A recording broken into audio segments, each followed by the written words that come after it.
175 దగ్గరికి వస్తాం.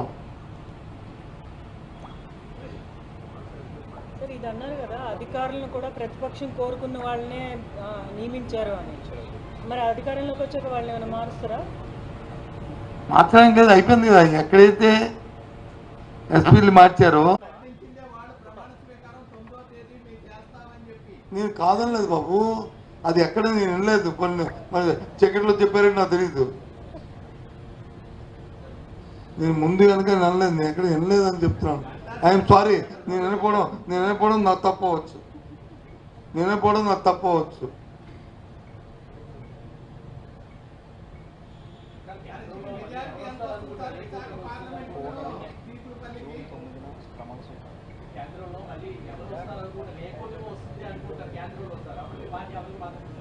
ఇది ఇంతకు ముందు కూడా మీకు చెప్పాను. ఒక బాధ్యత గల వ్యక్తిగా ఒక సుదీర్ఘకాలం రాజకీయాల్లో ఉన్న వ్యక్తిగా నేను కోరుకోకూడదు. నా నోటంటే ఆ మాట రాకూడదు. స్టేబుల్ గవర్నమెంట్ రావాలని కోరుకోవాలి కేంద్రంలో. కానీ ఒక స్వార్థంతో రాష్ట్ర ప్రయోజనాల దృష్ట్యా మా పార్టీ మీద ఆధారపడిన ప్రభుత్వం కేంద్రం రావాలని కోరుకుంటున్నాం.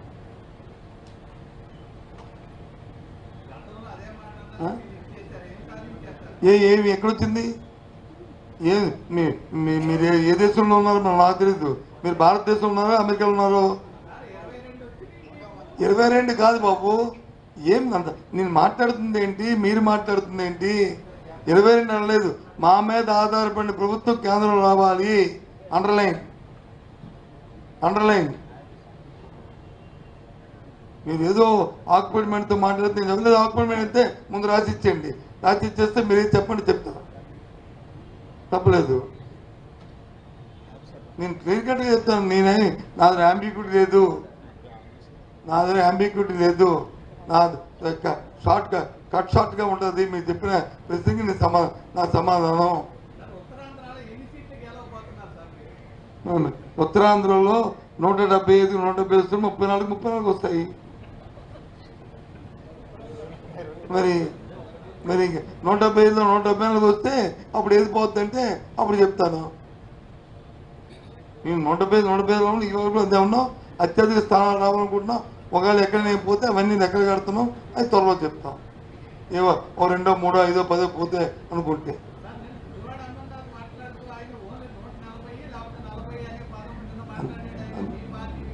మన ఆయన ఏం మాట్లాడో నాకు సంబంధం లేదు. నేను మాట్లాడుతుంది ఆయన కూడా అడగాల్సింది. ఆయన ఈసారి అడిగినప్పుడు అడగండి, ఇది మీ వ్యక్తిగత అభిప్రాయమా, మీ పార్టీ అభిప్రాయమా, లేదు మీ ప్రభుత్వ తాలూకా నిర్ణయమా అని.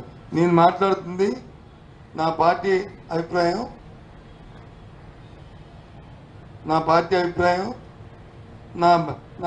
నా తాలూకా నా ప్రభుత్వం తాలూకా విధానం. క్లారిటీ ఉందా మీకు? తమకి అది అందుకు దయచేసి చెప్పండి. ప్రభుత్వం ఏర్పడిన తర్వాత పూర్తి స్థాయి పాలన వైజాగ్ నుంచే ఉంటుందా, లేకపోతే వైజాగ్ విజయవాడ ఇట్లా ఎగ్జిక్యూటివ్ క్యాబినెట్ వైజాగ్ అయినప్పుడు వచ్చి ఇంకా మళ్ళీ ఇక్కడ ఎందుకు ఉంటుంది? ఇంకా కోర్టులో కేసులు కూడా నడుస్తాయి. అవుతాయి.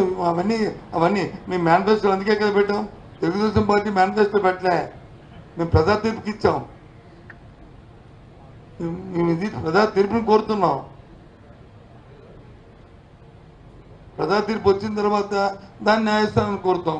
ఇగో ప్రజా తీర్పు ఇచ్చారండి, దయచేసి న్యాయస్థానం ఆలోచించేయండి అని అర్థిస్తాం. పెద్ద మనసుతో దీన్ని ఆలోచించండి.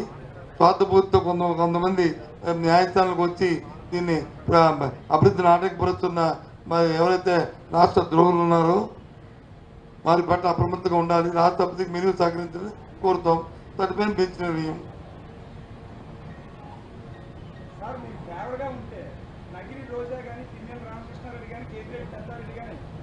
రాష్ట్ర వ్యాప్తంగా గొడవలు అరాచకాలు వైసీపీలు చేస్తున్నారు. ఇద్దరు సస్పెండ్ కలెక్టర్లు ఎస్పీలు, ఒక కలెక్టర్ బదిలీ, ఇంకొక ఎస్పీ బదిలీ. ఎందుకు సార్ ఇదంతా? మీరు మీరు మీరు ఎప్పుడు కూడా కొద్దిగా డేట్ బస్ తప్పినప్పుడు వస్తారు మా సినిమా బస్సు వెళ్ళిపోయిన తర్వాత వస్తారు. ఇందాక చెప్పాను బాబు, ఇందాక చెప్పాను శ్రీనివాస్, ఇందాక చెప్పాను. ఏం చెప్పానంటే ఈయన ఎన్నికల ప్రక్రియ ప్రారంభమైనప్పుడు తెలుగుదేశం పార్టీ కూటమి నాయకులు ఫిర్యాదు ఇచ్చి లా అండ్ ఆర్డర్ మీద, రాష్ట్రంలో అధికారుల మీద ఇక్కడే మనం మాట్లాడుకుందాం. ఈయన అదిగా ఇచ్చి ఎవరైతే ఒక రిటైర్డ్ పోలీస్ ఆఫీసర్ని, ఇంతమంది దేశంలో అధికారులు ఉంటుండగా ఆఫీసర్ని వచ్చి పర్యవేక్షణ చేశారో, అతని పర్యవేక్షణలో ఏ పోలీస్ అధికారిని ఏ జిల్లాలో మార్చారో ఆ జిల్లాలోనే సంఘటనలు జరిగాయి. అదేనండి మేము కలెక్టర్కి, సెంట్రల్ ఎలక్షన్ కమిషన్కి అన్నింటికి కంప్లైంట్ చేస్తాం. దాని మీదే, అంతేగాని అక్కడెక్కడ మాది కాదే అధికారుల నిర్లక్ష్యం, అది జరగకూడదని కోరుకుంటున్నాం. అందుకే కదా ఇప్పుడు ఏం చెప్పాను, ఇప్పుడు నేను నిన్న వైజాగ్లో ఒక సంఘటన జరిగిందని, అది కక్షతో, అది రాజకీయ కక్షతో కాదని నా అభిప్రాయం. ఒకవేళ అది రాజకీయాల కోసం జరిగితే మొత్తం పోలీసు ఉపేక్షించొద్దు, ఏ పార్టీ వాళ్ళైనా సరే. కానీ సైమల్టేనియస్గా రాజకీయ నాయకులు కూడా రాజకీయ స్వార్థం కోసం, రాజకీయ స్వలాభం కోసం అలాంటి సంఘటనలు మేము వాడుకోవద్దు. శాంతియుతంగా ఉన్న మన ఉత్తరాంధ్ర ప్రాంతాల్లో ఇలాంటివి మళ్ళీ తేవద్దు, దయచేసి కోరుతున్నాను. సైమల్టేనియస్గా పోలీసులు కూడా సీరియస్గా మీరు ఉండాలనేది నా తాలూకా డిమాండ్, నా రిక్వెస్ట్. నేనేమి మా పార్టీ ఆ పార్టీని అన్నా కదా, నేను ఎవరిని కూడా ఉపయోగిస్తున్నాను ఇలాంటి సంఘటనలు వస్తే మాత్రం. అది పొలిటికల్ లీడర్ అయితే, అదే వ్యక్తిగతంగా ఓ రెండు ఫ్యామిలీలో రెండు ఇదో లేదా కొలాయి దగ్గర తగువ లేదా ఇంకో తగువలో వస్తే దానికి మనం ఏం చేయలేము. చెప్పండి ఏంటి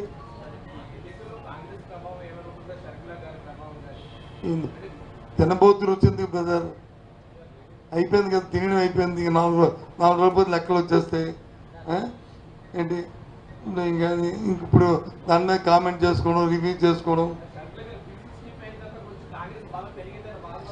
ఏదో మీ వాదన మీరు కనుక్కుంటే ఆ సొంతపడి ఉండండి.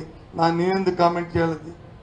4 రోజుల్లో వచ్చిన దీనికి ఫలితాలకి 4 రోజుల్లో ఏదేమైనా బ్రహ్మాండమైన మెజారిటీతో, ఎక్కడ దేశం అభివృద్ధి మెజారిటీతో జగన్మోహన్ రెడ్డి గారు ప్రమాణ స్వీకారం చేయబోతున్నారు 9వ తేదీ నాడు అంగరంగ వైభవంగా విశాఖపట్నంలో. ఆ నేపథ్యంలో ఇలాంటి డిస్కషన్లు అన్నీ ఎందుకు?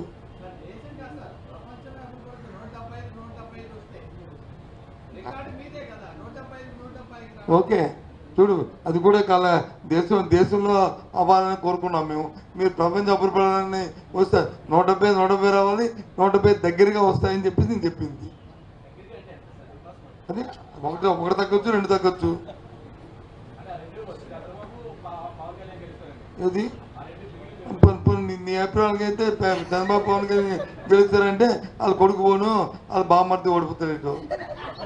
మరి నేను పేరు ఎత్తాను, మీ అందరూ చెప్తున్నాను పేరు ఎత్తానండి. నేను పేరు ఎవరి పేరు ఎత్తానా? నేను ఒక్కరి పేరు ఎత్తలేదు, నేను ఎవరిని కించపరచలేదు, ఎవరిని అవమానపరచలేదు. ఆ 100% నియామకం వెనకాతల కొన్ని ఒత్తిడితో అతను వచ్చాడు అనేది మేము అనుకుంటున్నాం. అందుకే దేశంలో ఇంతమంది సీనియర్ అధికారులు ఉంటుండగా నువ్వు ఒక రిటైర్డ్ అధికారిని ఎందుకు ఇవ్వాల్సి వచ్చింది? రిటైర్డ్ అధికారికి ఏ అకౌంటబిలిటీ ఉంటుంది? ఒక రిటైర్డ్ అధికారి వస్తాడు, ఇంకో రిటైర్డ్ అధికారి ఇంటికి వచ్చి రాత్రి సీక్రెట్గా భోజనాలు చేస్తారు, మన్నాడు వచ్చి యాక్షన్లు ఉంటాయి. ఇంకెక్కడ మీరు మాట్లాడుతున్న ఈ అపవాదులకి ఈ ఈ ఈ సస్పెన్షన్కి అసలు తావు కూడా ఎందుకు తావు ఇవ్వాలి? తావు ఇవ్వకూడదు కదా.